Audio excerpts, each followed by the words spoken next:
নমস্কাৰ সকলোলৈকে Assam job exam জিকে চেনেলটোলৈ স্বাগতম জনালোঁ। আজি ভিডিঅ' প্ৰথমটো কুৱেশ্যন হৈছে a group of owls is called. পেছাৰ এটা গোটক কি বুলি কোৱা হয়? ইয়াৰ এনচাৰ হৈছে পাৰ্লিয়ামেণ্ট।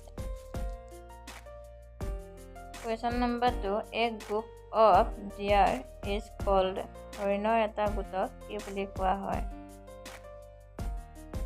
ইয়াৰ এনচাৰ হৈছে herd. Question number 3 a group of fish is called. মাছৰ এটা গোটক কি বুলি কোৱা হয়? ইয়াৰ এনচাৰ হৈছে school. Question number 4 a group of insect is cold. পতংগ এটা গোটক কি বুলি কোৱা হয়? ইয়াৰ এনচাৰ হৈছে plague. Question number 5 a group of monkeys is called. বান্দৰৰ গোটক কি বুলি কোৱা হয়?